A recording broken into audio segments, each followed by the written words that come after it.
আল্লাহ রাব্বুল আলামিনই প্রথম, আল্লাহ পাকই শেষ। আল্লাহ পাক প্রকাশ্য, আল্লাহ পাক গোপন। ওয়া হুয়া বিকুল্লি শাইইন আলিম। আল্লাহ পাক বলছেন তিনি প্রত্যেকটা বিষয় সম্পর্কে জ্ঞানী। সূরা হাদীদ আয়াত নাম্বার 3। তো আমরা বুঝতে পারছি যখন কোনো কিছু ছিল না তখন আল্লাহ রাব্বুল আলামিন ছিলেন, আবার যখন কিছু থাকবে না তখন আল্লাহ পাক থাকবেন।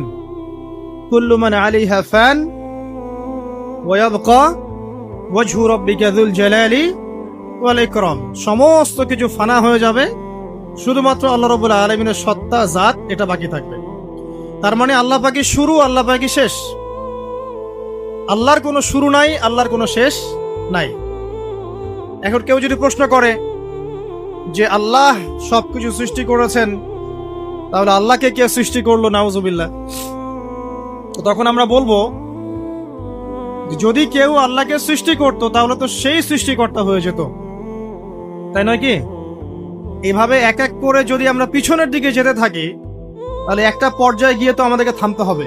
তো আমরা যেখানে গিয়ে থামছেন সেটাই হচ্ছে আল্লাহ রাব্বুল আলামিন। আল্লাহ পাকের আগে কিছুই ছিল না, বরং অতীত, বর্তমান, ভবিষ্যৎ এটা সময়ের মধ্যে আছে, যে সময়ের মধ্যে আমরা বাস করছি। আল্লাহ রাব্বুল আলামিনের কাছে এরকম অতীত, বর্তমান, ভবিষ্যৎ কিছু নাই। আল্লাহ রাব্বুল আলামিন একা ছিলেন, তখন কিছুই ছিল না। আবার যখন সবকিছু ধ্বংস হয়ে যাবে আল্লাহ পাক একাই থাকবেন, আর কিছু থাকবে না। এখন আল্লাহ পাক সর্বপ্রথম সৃষ্টি করলেন আরশে আজিম। কি সৃষ্টি করলেন? এবং আরশটা পানির উপরে ছিল। কিসের উপরে? পানির উপরে। এরপরে আল্লাহ রাব্বুল আলামিন সৃষ্টি করেছেন কলম। আল্লাহ পাকের কাছে লাউহে মাহফুজ আছে। লাউহে মাহফুজ মানে সুরক্ষিত একটা ফলক। এখানে আল্লাহ পাক কলমকে বললেন লিখো। কলম বলল যে মাযা আকতুব, আমি কি লিখবো হে আল্লাহ? আল্লাহ পাক বললেন কিয়ামত পর্যন্ত যা যা হবে, শেষ দিন পর্যন্ত যা কিছু ঘটবে লিখে ফেলো। কলম লিখে ফেলেছে কিয়ামত পর্যন্ত কি কি হবে। অতএব আপনার রিজিক নিয়ে এত টেনশন করার কোনো দরকার নেই। বিয়ে শাদী হচ্ছে না, এই জন্য কবরে গিয়ে মানত করার কোনো দরকার নেই। সময় মতো হবে ইনশাআল্লাহ। যখন রিজিক তাকদিরে লেখা আছে সময় মতো ইনশাআল্লাহ হবেই। তাকদিরের বাইরে কিছু হবে না। তো আল্লাহ পাক তাকদির লিখে ফেললেন। এমনকি লাউহে মাহফুজে কোরআনও লিপিবদ্ধ আছে। সূরা বুরুজ পড়েন নাই? বাল হুয়া কুরআনুম মাজিদ ফি লাউহিম মাহফুজ। লাউহে মাহফুজ থেকে কোরআন মাজিদ নাজিল করা হয়েছে প্রথম আসমানে। এরপর প্রথম আসমান থেকে আস্তে আস্তে ধাপে ধাপে বিভিন্ন ঘটনার পালাক্রমে রাসূলুল্লাহ সাল্লাল্লাহু আলাইহি ওয়াসাল্লামের কলবের মধ্যে জিবরাইল আলাইহিস সালামের মারফতে ওহী করা হয়েছে। এই হলো কোরআন, যেটা নাজিল হতে সময় লেগেছে 23 বছর। তো লাউহে মাহফুজ আল্লাহ রাব্বুল আলামিন সব লিখে ফেললেন। এভাবে 6 দিন, আল্লাহ পাকের হিসেবে 6 দিন কত লম্বা আল্লাহ ভালো জানেন। 6 দিনে আল্লাহ রাব্বুল আলামিন এরপর সৃষ্টি করলেন পুরো মহাবিশ্ব। পুরো মহাবিশ্ব বলতে আমি শুধু পৃথিবীর সৌরজগৎ বোঝাচ্ছি না। এই মঙ্গল, বুধ, শনি, বৃহস্পতি এইটুক না, এরকম হাজার হাজার সৌরজগৎ মিলে একটা গ্যালাক্সি হয়, আর হাজারটা গ্যালাক্সি মিলে গিয়ে একটা আসমান হচ্ছে, মহাকাশের একটা ছায়াপথ আসমান হচ্ছে। তো এরকম 7টা আসমান বা 7টা মহাবিশ্ব আল্লাহ পাক সৃষ্টি করলেন মাত্র 6 দিনে। কয় দিনে? ফি সিত্তাতি আইয়াম। 6 দিন আল্লাহ পাক সৃষ্টি করলেন। এরপর আল্লাহ রাব্বুল আলামিন প্রত্যেক মহাকাশে তার যার যার কাজ সেটা দিলেন। যেখানে যেখানে মাখলুক সৃষ্টি করা আল্লাহ পাক করলেন। আল্লাহ রাব্বুল আলামিন মালায়েকা সৃষ্টি করলেন নূর দিয়ে। কি দিয়ে? আলো দিয়ে। আলোর মধ্য দিয়ে আল্লাহ রাব্বুল আলামিন ফেরেশতা সৃষ্টি করলেন। আল্লাহ পাক জিন সৃষ্টি করলেন। জিন কি দিয়ে? আগুন দিয়ে। একদম যেটা উত্তপ্ত আগুন, লাল আগুন, সেই আগুন দিয়ে আল্লাহ পাক জিন জাতিকে সৃষ্টি করলেন। সৃষ্টি করার পর আল্লাহ রাব্বুল আলামিন জিন জাতিকে পৃথিবীতে পাঠিয়েছেন। কোথায়?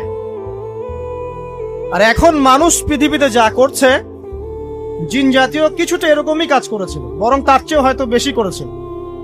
পৃথিবীতে সে ফিতনা আর ফাসাদ সৃষ্টি করেছিল। এক পর্যায়ে আল্লাহ রাব্বুল আলামিন জিন জাতিকে ধ্বংস করে দিলেন। কিছু কিছু জিনকে আল্লাহ পাক অবশিষ্ট রাখলেন, যেগুলো পাহাড়ে, পর্বতে, বিভিন্ন জায়গায়, সমুদ্রে আশ্রয় নিল। পাহাড়ি এলাকাগুলোতে জিন থাকে, গভীর সমুদ্রে জিন থাকে, হ্যাঁ, জঙ্গলে জিন থাকে। এরকম কিছু জায়গা আছে এগুলোর মধ্যে জিনরা থাকে। ওদেরকে ডিস্টার্ব করতে গেলে সমস্যা, আপনাকে ধরে ফেলবে। আর যদি প্রতিদিন সকাল সন্ধ্যার জিকির আজগার ঠিকঠাক মতো না করেন, কোরআন তেলাওয়াত ঠিকঠাক মতো না করেন, নামাজি না হন আর পবিত্র না থাকেন, তাহলে জিন ধরার সম্ভাবনা বেশি। আর আমার মনে হয় এখনকার যে মেয়েগুলো রাস্তাঘাটে ঘোরাফেরা করে, এদের বেশিরভাগই জিন ধরা। কারণ আছে, এমনি এমনি বলি নাই। এটা আপনাকে বুঝতে হলে আল্লাহ এবং তার রাসূলের চোখ দিয়ে দেখতে হবে তো। কারণ তাদের চাল চলন স্বাভাবিক না, কিছু একটা ওদের উপর ভর করেছে। ওই ভরটা করার কারণে তার চাল চলন আজকে এমন হয়ে গেছে। এবং বহু মেয়ের ঘটনা এমন শোনা যায় যে সরাসরি তারা জিন দ্বারা ইফেক্টেড হয়। দেখেন না, রুকিয়া করতে হয়, শরঈ ভাবে রুকিয়া করতে হয়। তো খেয়াল রাখবেন, সকাল সন্ধ্যার জিকির আজগার ঠিক রাখবেন, কোরআন তেলাওয়াতটা ঠিক রাখবেন, নামাজি হবেন, পাক পবিত্র থাকবেন, জিন আপনাকে কোনো ক্ষতি করতে পারবেন না ইনশাআল্লাহ। জিনরা কিন্তু রাসূল সাল্লাল্লাহু আলাইহি ওয়াসাল্লামেরও ক্ষতি করার চেষ্টা করেছিল। আল্লাহর রাসূল সাল্লাল্লাহু আলাইহি ওয়াসাল্লাম ওটাকে ধরেছিলেন, ধরে মসজিদের খুঁটির সাথে বেঁধে রেখেছে। নামাজের মধ্যে জিন আমাদের নবীকে ডিস্টার্ব করেছিল, আল্লাহ রাসূল ওই জিনকে ধরেছেন, ধরে খুঁটির সাথে বেঁধে রেখেছে। তারপরে তার মনে পড়লো সুলাইমান আলাইহিস সালামের কথা।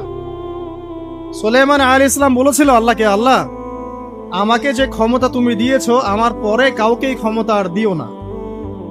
আর সুলাইমান আলাইহিস সালামকে আল্লাহ পাক জিন জাতিকে অনুগত করে দিয়েছিলেন। সুলাইমান আলাইহিস সালামের নির্দেশে জিন জাতি বিভিন্ন কাজ করত, এমনকি সমুদ্রের মধ্যে ডুবুরির কাজও করত, সমুদ্রের ভিতর থেকে রত্ন বের করে নিয়ে আসতো। এগুলো কিন্তু অলিক রূপকথা নয়, সত্য ঘটনা। তখন নবী সাল্লাল্লাহু আলাইহি ওয়াসাল্লাম বললেন যে আমার ভাই সুলাইমানের কথা আমার মনে পড়ে গেল, তাই আমি জিনটাকে ছেড়ে দিলাম। তো আল্লাহ পাক জিন জাতিকে সৃষ্টি করে এই পৃথিবীতে পাঠানোর পর তারা এরকম ফিতনা এবং ফাসাদ সৃষ্টি করার পরে আল্লাহ পাক ওদেরকে ধ্বংস করে দেন। দেওয়ার পরে আরো অনেক যুগ এবং অনেক শতাব্দী কেটে যায়। কত যুগ কত শতাব্দী আল্লাহ ভালো জানেন। অনেক লম্বা সময় পরে গিয়ে আল্লাহ রাব্বুল আলামিন ফেরেশতাদেরকে ডাকেন। কাদেরকে ডাকেন? তাদেরকে ডেকে বলেন, ওয়াইস ক্বালা রাব্বুকা লিল মালায়েকা, স্মরণ করো নবী সেই সময়ের কথা যখন তোমার রব ফেরেশতাদেরকে ডাকলেন, ডেকে বললেন, ইন্নী জাইলুন ফিল আরদি খলিফা, হে ফেরেশতা মণ্ডলী, আমি পৃথিবীতে আমার খলিফা পাঠাতে চাই। কি পাঠাতে চাই ভাই? খলিফা। খলিফার দুটো অর্থ, একটা হচ্ছে ওই যে জিনরা যে চলে গেল, ওর স্থলাভিষিক্ত হয়ে আরেকটা জাতি, স্থলাভিষিক্ত হওয়া। আরেকটা ব্যাখ্যা হচ্ছে খলিফা শব্দের মানে হচ্ছে যে ব্যক্তি আল্লাহ পাকের বিধান অনুযায়ী পৃথিবীতে বিচার ফয়সালা করে, সে আল্লাহর খলিফা। আমি কি বুঝাতে পারছি? আল্লাহ পাক ফেরেশতাদেরকে বললেন, আমি পৃথিবীতে আমার খলিফা পাঠাতে চাই, প্রতিনিধি, এবং যে আল্লাহর বিধান দ্বারা বিচার ফয়সালা করে।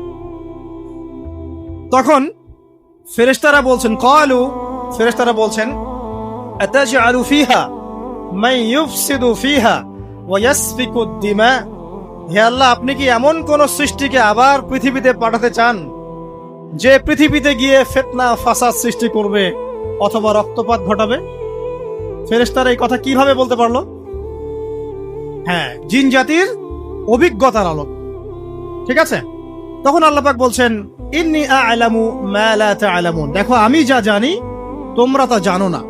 মানে তারা ফিতনা ফাসাদ সৃষ্টি করতে পারে, কিন্তু আমার কিছু মুখলেস বান্দা থাকবে যারা এই পথে পা বাড়াবে না।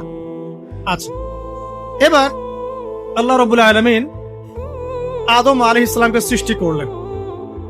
আল্লাহ পাক নিজের হাত দিয়ে আদম আলাইহিস সালামকে সৃষ্টি করেছেন।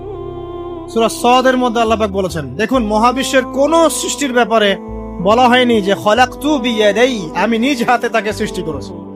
শুধুমাত্র আদম আলাইহিস সালাম, আমাদের পিতার ক্ষেত্রে বলা হয়েছে খলাকতু বিয়াদাই, আমি নিজ হাতে তাকে সৃষ্টি করেছি। কত সম্মান, কত ভালোবাসা, তাই না? এবার আল্লাহ রাব্বুল আলামিন আদম আলাইহিস সালামকে সমস্ত নাম শিক্ষা দিলেন। সমস্ত নাম মানে কি? ওয়াল্লামা আদামাল আসমাআ কুল্লাহা, আল্লাহ পাক বলছেন, এরপর আমি আদম আলাইহিস সালামকে মহাবিশ্বের যত জ্ঞান আছে সমস্ত নাম শিক্ষা দিয়ে দিলাম। সুবহানাল্লাহ।